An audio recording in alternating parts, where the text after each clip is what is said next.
আমি স্বপ্ন দেখি আমার ছাত্রছাত্রীরা আমেরিকার মানের লেখাপড়া শিখবে, ওই মানের কারিকুলাম দিবে, ওই মানের বিশ্ব দরবারে তাদেরকে উপস্থিত করবে। হেলিকপ্টার মিলন বাংলার অস্থির ছাত্রছাত্রী নিয়ে অনেক স্বপ্ন দেখে। বলি স্যার, স্বপ্ন দেখা ভালো, তবে বেশি স্বপ্ন দেখা ভালো না।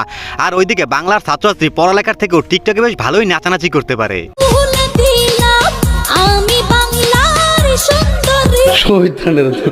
বলি বান্ধবী, এরকম উড়াধুরা নাচতে নাই, যেরকম নাচতেছো তাতে তো মনে হয় কখন না জানি ছিঁড়ে পড়ে যায়।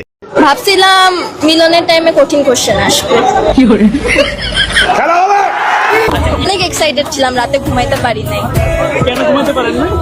বেশি এক্সাইটেড ছিলাম, ফার্স্ট টাইম ছিল যে। বান্ধবী আমার আসলে বেশি এক্সাইটেড ছিল, কারণ ফার্স্ট টাইম বলে কথা, আর ফার্স্ট টাইমে সবাই একটু বেশি এক্সাইটেড থাকে। কি বলেন আপনারা? আমি খালি বলছি বিসমিল্লাহ, এরপর থেকে আমি 3টা লুজ পুরোটা ভরছি। আমার কাছে এত ভালো লাগছে লেখা, আমি বিশ্বাস করেন আমার কাছে খুব ভালো লাগছে। স্কুলের এক্সামে এত কমন আসে না যত আজকে কমন আসছে। অনেক তাই বান্ধবীরা দেখি অনেক খুশি, আর হবে না কেন এত খুশি, জীবনে প্রথম বোর্ড এক্সাম বলে কথা। হেলিকপ্টার আওয়াজ শুনে মনে করছিলাম মিলন সাহেব আসবে, বাট আসে নাই। আমার মাফ করে দেন হুজুর, আমার ভুল হয়ে গেছে। আরে বেচারি হেলিকপ্টার আওয়াজ শুনে মনে করছিল মিলন সাহেব আসবে, কিন্তু আসে না। এটা কিন্তু একদমই ঠিক হয় না, তার আশা উচিত ছিল। তো ভালো তো, এবছর আর নকল চলবে না, নকল চলবে না। এই তোমরা কেমন আছো? পড়ালেখা করতেছো? জি বন্ধু, পড়ালেখা তো অবশ্যই করতে হবে, পড়ালেখা ছাড়া কোনো গতি নাই, কারণ হেলিকপ্টার মিলন চলে আসছে তো। বিএনপি সরকার বারবার দরকার।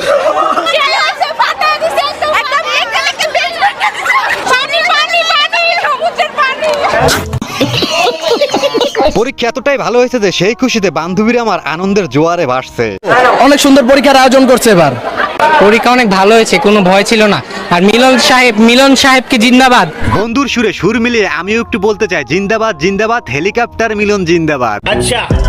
তোমার ভয়েসটা শুনলেই মেজাজটা খারাপ হয়ে যায়। এই তোমরা কেমন আছো? ভালো আছো? এই তোমরা কেমন আছো?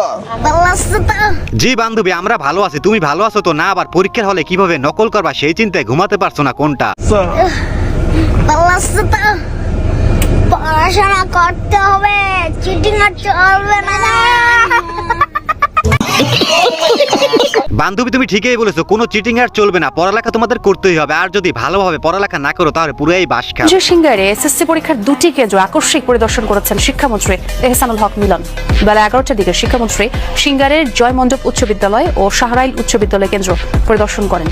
স্থানীয় প্রশাসন জানায় মন্ত্রীর সাথে কোনো প্রোটোকল ছিল না এবং সরকারি গাড়ির পতাকাও ঢেকে রাখা ছিল, ফলে মন্ত্রীর পরিদর্শনের বিষয়টি আগে থেকে কেউ টের পাননি। উচ্চ বিদ্যালয় কেন্দ্রের 2 কক্ষ পরিদর্শককে দায়িত্ব থেকে সরিয়ে দেওয়ার জন্য উপজেলা নির্বাহী অফিসারকে নির্দেশনা দিয়ে যান মন্ত্রী। যেরকম কথা সেরকম কাজ, আর এই জন্য শিক্ষামন্ত্রী হিসেবে বারবার দরকার মিলন স্যারকে। কি বলেন আপনারা? নিঃসন্দেহে তুই ঠিক কথা বলেছিস। যেসব স্টুডেন্ট লেখাপড়া বাদ দিয়ে শুধু টিকটক নিয়ে ব্যস্ত থাকে তাদের নিয়ে কিছু বলবেন নাকি? যারা লেখাপড়া করবে না, যারা টিকটক করবে, যারা লেখাপড়া করতে চায় না, তাদের নিয়ে তো আমি চিন্তা করছি না। কথা কি ক্লিয়ার না ভেজাল আছে? আমি চিন্তা করছি যারা লেখাপড়া করবে। এখন হঠাৎ করে শিক্ষার্থীরা তারা ভাবছে যে তারা আগের মতো মত করলে, ফেসবুকে আমার বিরুদ্ধে হাহা দিলে আমি বোধহয় ঘাবড়ে যাব। এই যে আমার টিকটকার ছাত্রছাত্রীরা, তোমরা যতই মিলন স্যারকে নিয়ে ফেসবুকে রেক দাও কিংবা ফানি ভিডিও বানাও, তাতে কোনোই লাভ নাই, কারণ এতে তার কিছুই আসা যায় না। কখন আসবে ওই অপেক্ষায় ছিল চালানা খুললা রাখছি আমরা। উনি কখন আসবে ওই অপেক্ষায়, বাট আসে নাই। আগে ওনার আমলের মাসের হার অনেক কম ছিল, তাই মিলনের আশা একদম জালনা খুইলা বসে আছে। না মানে আমাদের মিলন স্যারের কথা বলছে, আপনি আবার অন্য কিছু ভাইবেন না।